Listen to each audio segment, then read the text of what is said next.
Some people say that ADHD is just a disorder, whilst other people in the other camp say that ADHD doesn't exist or it's just some kind of superpower.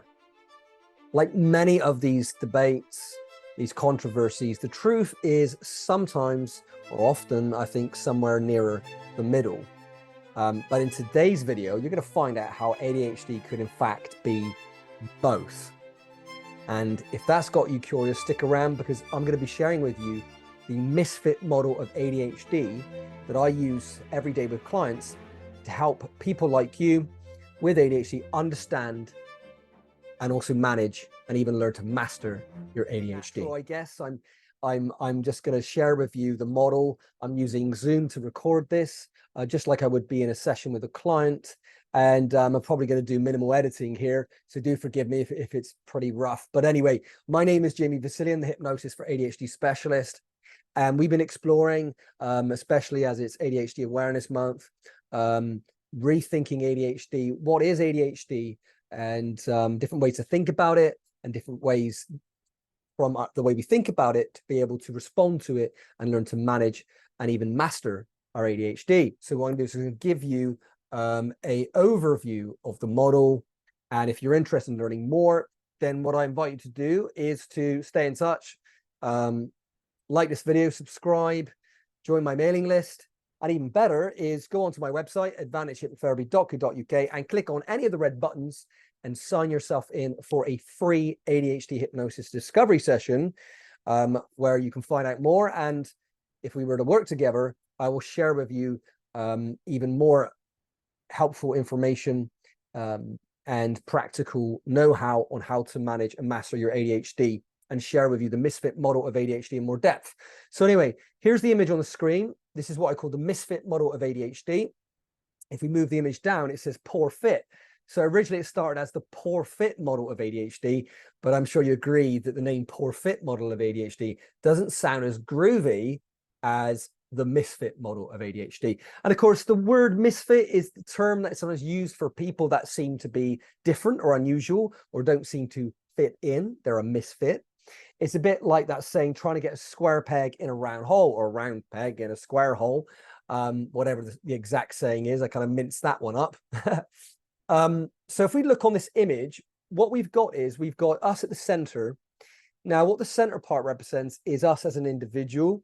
It also represents that people with ADHD, in this model, it's a neurodiversity, strengths-based model of ADHD, that we're different, you know. So here we are at the center of this kind of these three ovals, or these kind of egg-shaped thingies. We're at the center, and this represents our biology. There appears to be, according to the research and people's experience of ADHD, there could be some biological differences between us and people that don't have ADHD in the way that our brain is constructed. We may have a different kind of brain, but also in the rest of our body as well. So there's a big link between ADHD and our what's going on inside our gut, and our ability of our body to maybe flush out toxins and so on. And I think there are some biological differences between us. But anyway, this image of us at the center bubble, represents you, your biology, but also your brain and your mindset. And when it comes to mindset, I like to say it's not what you've got up here, it's what you do with what you've got up here. And that's very helpful because we're going to be learning from this model how we may not be able to change our brain as such, but we can certainly change the way we think about our ADHD and how we respond to our own brain. Having an understanding of our brain, for example, can help us to manage it and even master it. So here we are at the middle. This also includes like a personality or the cardinal traits of people with ADHD. For example, people with ADHD tend to be more sensitive, creative, intuitive, entrepreneurial, energetic enthusiasm, this kind of thing. And so, yeah, there we are at the center, right? And let's look on that outer bubble. It says environment. But in this model, we want to think of environment. We also want to think of lifestyle. Here's an example to illustrate this. Let's say, for example, like I do, you live in the countryside. You know, I'm looking out the window and I can see loads of trees. It's just like literally the gardens I'm looking out, it's just like trees, right? It's all green. I go out and it's mostly green.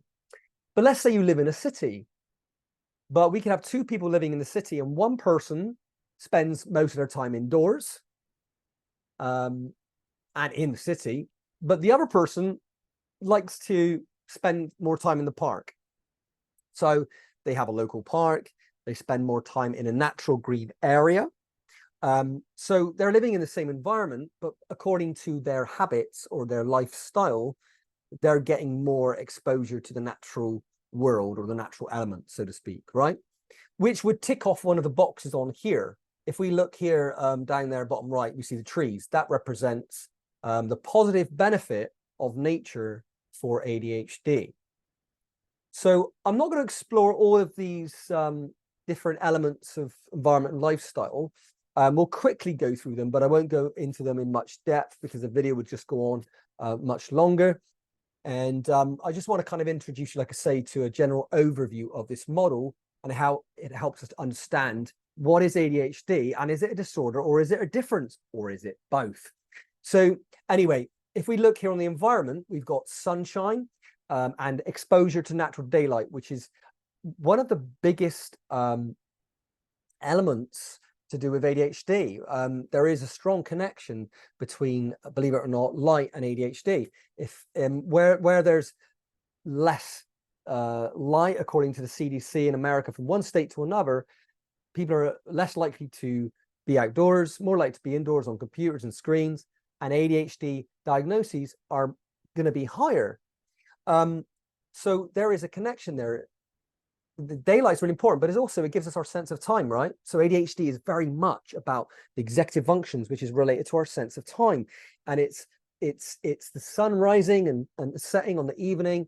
It's that sense of time it's the rising of the sun, setting of the sun that regulates what's called our circadian rhythm or biological clock. So this is one of the most important things for ADHD. Anyway, I'm already going into a lot of depth here, so I'll leave that for another time. We can literally do a video on each one of these. Perhaps I will.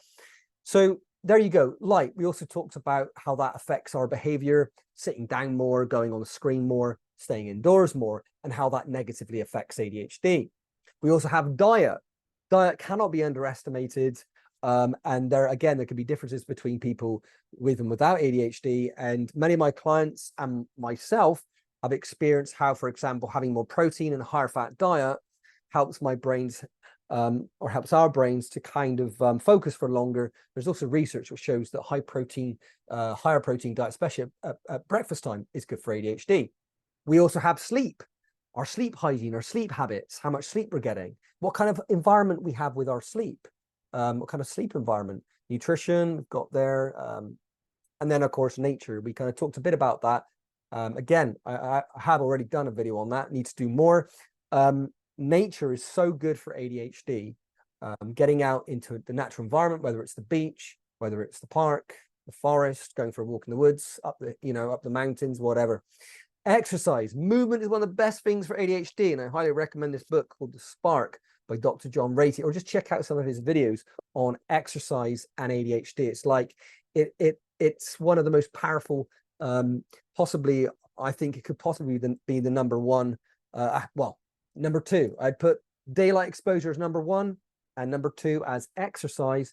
But combining those two together is a super powerful synergistic effect. So yeah, and we also got our technology, how that affects us, our use of technology. And we can see all these different kind of environmental or lifestyle elements. And if they are out of whack, as it often is in our modern hectic lifestyles, then our symptoms of ADHD can be exacerbated.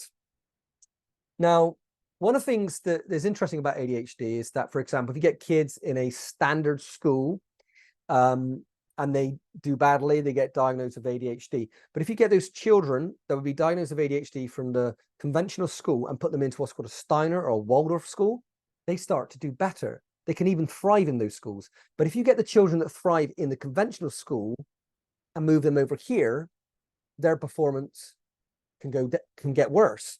So there does seem to be an environmental aspect to ADHD. I could go on and on with examples like that, but again, maybe save that for a future video. What I just want to illustrate is in the MisFIT model of ADHD, what this shows us, what this illustrates, is that what is ADHD? ADHD, when you get diagnosed with this thing called ADHD, which is a psychiatric thing, it's a constellation of symptoms. You kind of like tick the boxes, and if you get enough of them and it's affecting your life at home, at school, then you're considered to have ADHD.